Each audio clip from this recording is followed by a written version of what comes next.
और आज चंचला गदगद भाव से रोने लग गई, अपने सारे पापों को याद करने लग गई, अपने सारे पापों को छोड़ने लग गई। ये सच्ची बात है, मत बताओ किसी को। अगर आप कथा में बैठे हो, आज आपको एक सरल उपाय बताता हूं मैं, शायद ही कोई बताए। जब आप कथा में बैठे होते हो तो अवश्य ही अपने पापों को याद किया करो। जहां पर भी जो भी पाप आपसे हुआ है, भूल में, अनजाने में, उन पाप को अपने मन में ही याद करते रहो कि महादेव मेरे से ये पाप हुआ है, इससे छुटकारा दिलाइए। देख लेना, आपका मन शांत हो जाएगा और भाग्यवश कोई आपसे पाप हुआ भी होगा तो उससे आपको छुटकारा मिल जाएगा। आज चंचला ने वैसे ही किया, विद्वान तो ही, अच्छे घर में जन्म तो लिया ही था, तो आज उसने वही सार पकड़ ली। महादेव के चरणों में बैठकर गदगद भाव से रोने लग गई, महादेव के चरणों में प्रार्थना करने लग गई कि मेरे समस्त पापों को नाश कीजिए। कथा पूर्ण हुई, सारी संगत खड़ी उठी और आरती हुई, प्रसाद ग्रहण किया और सब के सब चले गए। जो उसके साथ संगत आई थी वो भी चली गई, परंतु चंचला को आज न जाने क्या हो गया। चंचला आज बैठी हुई है और रो रही है, और आज रोते रोते आज ब्राह्मण के पैरों में गिर पड़ी। कहा कि हे ब्राह्मण देव, मेरे से एक महापाप हुआ है, आज शायद आप ही मेरी जो इस व्यथा को है वो समझ सकते हो, मेरी इस व्यथा को दूर कीजिए। हे महान भाव, हे संसार को सही मार्ग दिखाने वाले ब्राह्मण देवता, मैं आपके चरणों में बैठी हुई हूँ, आप मुझे जो है ज्ञान दीजिए, कैसे मैं इस पाप से छुटकारा पा सकती हूँ। ब्राह्मण ने कहा कि हे भद्रे, ऐसा तुझसे क्या पाप हुआ है जो तू इतना रो रही है? ऐसा क्या पाप हुआ, बता मुझे। ब्राह्मण कौन है? धर्म। ब्राह्मण कौन है? सत्य। ब्राह्मण कौन है? सनातन। ब्राह्मण का अर्थ होता है सत्य, सनातन, धर्म, जो अच्छी राह पर चलाए, जो अच्छी राह दिखाए, जो धर्म मार्ग बताए, जो शिव शंकर भगवान का मार्ग दिखाए, वो ब्राह्मण है। ब्राह्मण ने कहा, अपनी व्यथा सुना। ब्राह्मण को आज चंचला ने अपनी सारी कथा सुनाई। कहा कि हे महानुभाव, मुझसे ऐसा ऐसा अपराध हुआ है, मैं ऐसे कुल में पैदा हुई और अज्ञानतावश, समयवश मुझे आज जो है बुरे कर्म में जाना पड़ा। मेरा पति भी बुरे मार्ग पर पड़ा, उसकी मृत्यु हो गई और मैं भी बुरे मार्ग पर हूं। अब क्या होगा, कैसे मेरा उद्धार होगा, कौन हमें उतारेगा? ब्राह्मण आज उसे मंत्र देता है। ये छोटी सी बात, पाप तो हुआ है, महापाप है, परंतु तूने महादेव के सामने बैठकर सत्य कहा है। आज तूने महादेव के सामने बैठकर अपने पापों की गिनती की है। मैं बोलता हूं कि तेरे कुछ ही समय में पाप समाप्त हो जाएंगे। ये है शिव महापुराण। बोलिए शिव शंकर भगवान की। हे चंद्रचूड़ मदनांत कसूल पाणे, स्थानों गिरीश गिरिजेश महेश शंभो, भूतेश भीति भयसूदन मामनाथम, संसार दुख गहना जगदीश रक्षे। वो शंकर है जो समस्त पापों को दूर करता है और जो अपने भक्तों की रक्षा करता है। उसकी शरण में आ, उसको भज, जिसके साथ गौरी विराजमान है, गिरजा विराजमान है, उसका ध्यान कर। और मंत्र दे दिया, ओम गौरी शंकराय नमः। शिव महापुराण में कहा गया है कि हम गृहस्थियों को हमेशा कौन मंत्र जप करना है? ओम गौरी शंकराय नमः, ओम गिरिजा शंकराय नमः। हमेशा गौरी शंकर का निरंतर पाठ करते रहो। गौरी कौन है? शक्ति है। जो शिव की शक्ति है वो गौरी है। इसलिए गौरी के बिना शिव अधूरे और शिव के बिना गौरी अधूरी। इसलिए हमेशा हम गृहस्थियों को ओम गौरी शंकराय का मंत्र ही जाप करना चाहिए। ब्राह्मण ने मंत्र ले लिया, इसका मंत्र जाप कर निरंतर करती रहे। और आज से यहाँ पर संकल्प कर ले कि जो मेरे से पहले पाप हुआ है सो हुआ है, परंतु आज से मैं कभी भी पाप नहीं करूंगी। इसलिए कथा की जाती है। पहले आख्यान में सुनाया था आपको, कथा सुनने का मतलब होता है कि हमारे अंदर जो बुराइयां हैं, हमारे अंदर जो द्वेष है, उसको यहाँ पर संकल्पित कर दो, यहाँ पर छोड़ दो। कोई कहता है कि भगवान विष पीता है, कोई कहता है कि भगवान भांग पीता है। भांग मतलब नशा करता है। नहीं, वो जगत गुरु है, वो जगत को चलाने वाला है, जगत को सही मार्ग पर लाने वाला है। तो क्या वो कभी भांग पी सकता है? नशे का सेवन कर सकता है? उसका अर्थ होता है कि जो विष तुम्हारे अंदर दूसरे के प्रति है, जो विष तुम्हारे अंदर औरों के प्रति है, वो विष मेरे को समर्पित कर दो, मैं उसी में प्रसन्न हूं।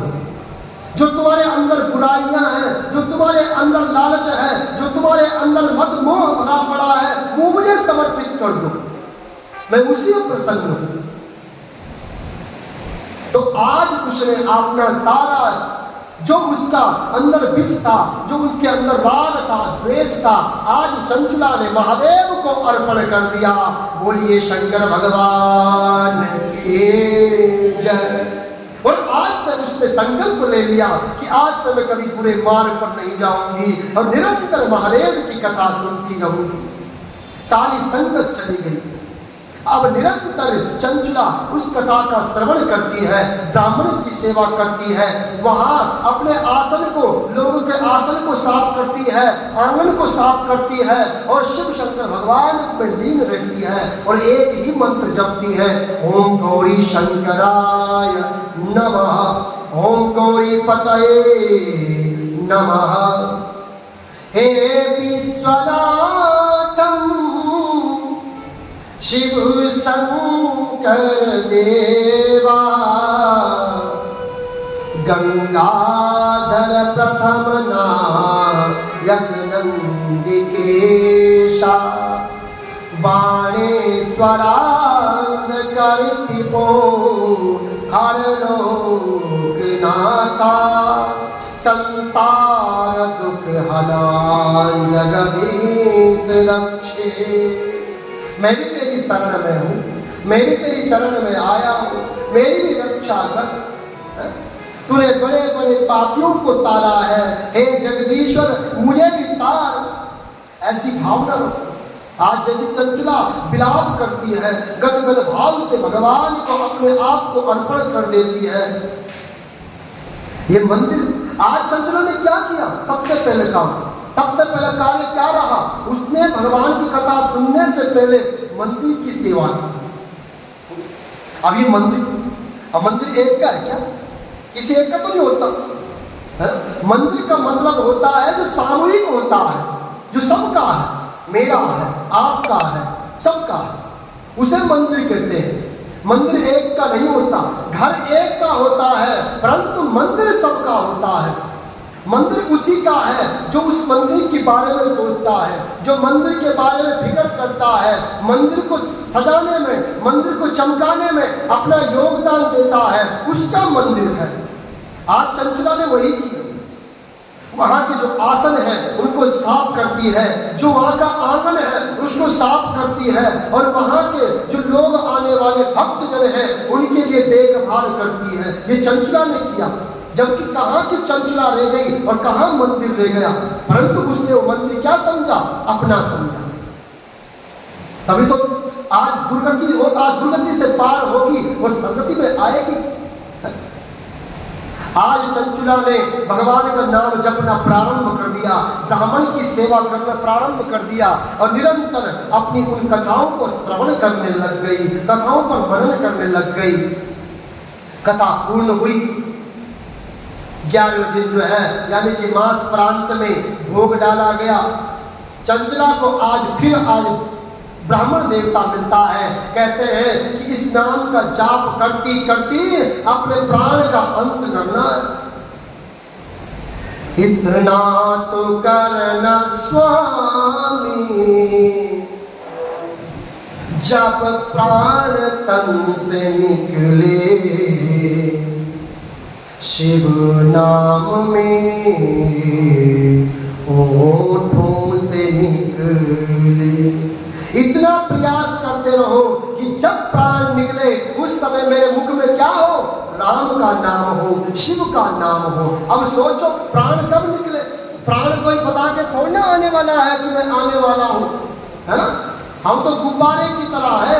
जैसे बारिश का ओला होता है ना, पानी गिरता है और कुछ देर तक फुवारा उठता है और फूट जाता है, उसी तरह से इंसान भी है, कि प्राण भी है। अब तो कुछ ज्यादा ही हो गया। आपने देखा होगा कुछ समय से, कुछ 2-4 साल से इंसान का पता ही नहीं चल रहा है। अभी हमारे साथ हंसता खेलता है, पता चल रहा कि राम नाम सत्य हो। ये इंसान है आज का इंसान।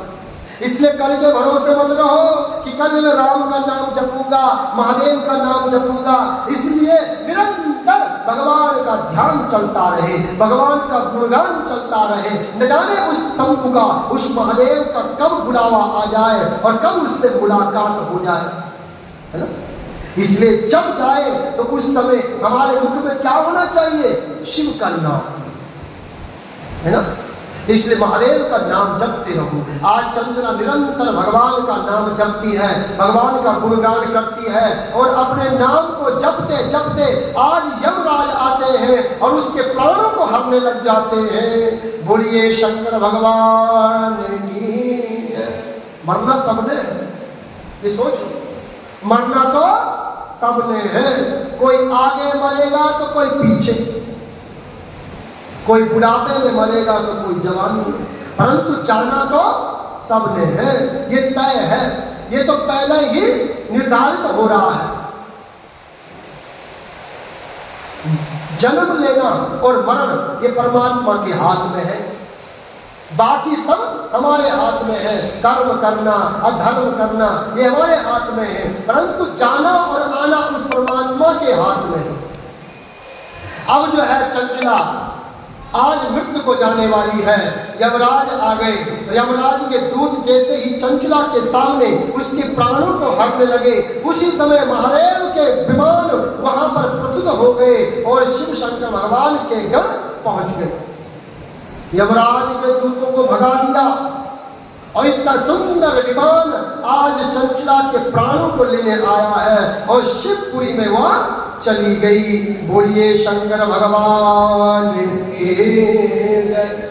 शिवपुरी चली गई। अब शिवपुरी में भी चमत्कार हुआ चंचला के साथ। वहां वो जो है आज साक्षात मां गौरी की सखी बन गई। वहां मां गौरी ने उसे अपनी सखी बना दिया। सखी का मतलब क्या होता है? सखी का मतलब जो अपने नजदीक हो, जो अपना सबसे बड़ा प्रियतमा हो, जो सबसे बड़ा प्रेमी हो, उसे बोलते हैं सखा या सखी, है ना? तो जब कि चंचला ने आजीवन पाप करती रही, परंतु क्या बनी? महादेव गौरी की क्या बनी? सखी बनी। तो कर्म कुछ ऐसा कीजिए, कुछ ऐसा कर्म कीजिए कि हम महादेव के भी सखी बन जाएं, महादेव के भी सखा बन जाएं। तो अब जो है चंचला महादेव यानी कि गौरी की सखी बन गई। अब गौरी की निरंतर सेवा करती, माँ गौरी के साथ काम बटाती, उनके साथ फूल फल लेके आती, महादेव के साक्षात रोज दर्शन करती, उनकी साक्षात पूजा करती। अब तो चंचला बड़ी भाग्यशाली हो गई, सारे पापों से रहित हो गई। हम मन में विचार करने लग गई। एक दिन चंचला के मन में विचार हुआ। क्या विचार आया? कि अब मन में विचार आता है कि मैंने भी पाप किया और मेरे पति ने भी पाप किया। वही मार्ग मेरे पति का था, वही मार्ग मेरा था। बुरे मार्ग पर मैं भी चली, बुरे मार्ग पर मेरा पति भी चला। मेरे तो भाग्य अच्छे रहे कि मुझे महादेव के दर्शन हो गए, परंतु मेरे पति की क्या दुर्दशा हो रही होगी। वो कहां होगा, वो क्या कर रहा होगा। तो पत्नी ऐसी होनी चाहिए। कैसी होनी चाहिए? चंचुला की तरह, जिसने अपना भी उद्धार किया और अपने पति के बारे में भी सोचती है। एक पत्नी ही है जो अपने पति का उद्धार कर सकती है, और एक पत्नी ही है जो अपने पति का नाश कर सकती है। इसलिए अपने पति को अच्छे मार्ग पर लाओ, अपने पति को अच्छे मार्ग पर लेके जाओ। तो अब जो है चंचला विचार करती है कि जब ये दशा मेरी होने वाली थी तो सोचो मेरे पति की क्या दशा हुई होगी। तो आज गौरी के साथ बैठी हुई है, विचार करती है कि पूछूं मां गौरी को कि देखे तो सही मेरे पति कहाँ है। मां गौरी से पूछा कि हे मां भगवती, हे जगत जननी, हे आदिशक्ति, हे परम शक्ति, हे दिव्य शक्ति, मैं आपसे कुछ पूछना चाहता हूं। मां भगवती मुझे आप जवाब दे। मां गौरी ने कहा कि चंचला, तू जो आज मांगेगी तुझे अवश्य मिलेगा, बोल तू क्या चाहती है। चंचला ने बड़े भाव से मां भगवती की स्तुति की। सर्वप्रथम मां भगवती की वंदना की। या स्वयं सुकृतिनं भवने स्वलक्ष्मी पापात्मनं कृत्यं हृदये सुबुद्धि सरदा स्वतां कुलजना प्रभवसलजा तां त्वां नतास्म परिपालय देवी विश्वम्। हे विश्व को चलाने वाली, हे मां भगवती, मैं आज अपनी लोक लज्जा को त्याग कर तुमसे एक आख्यान पूछना चाहती हूं। मेरा पति जो बिंदुक है उसने बड़े बड़े पाप किए। हे मां जगदम्बे, अगर आप बता सको कि मेरा पति इस वक्त कहां है और क्या दशा में है तो मैं आपका बड़ा आभारी रहूंगी। मां गौरी तो चंचला से बंधी हुई थी। मां भगवती ने कहा कि हे चंचला, सुन, तेरा पति कहां है मैं तुझे बताती हूं।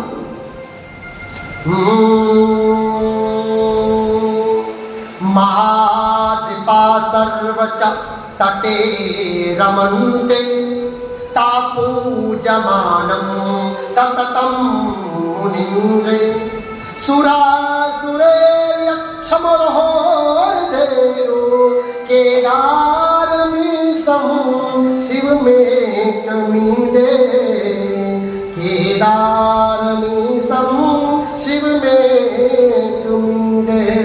वो हमारे ही नजदीक है, वो शिव के ही नजदीक है, परंतु ये बात है कि आज एक पर्वत पर राक्षस बना पड़ा है।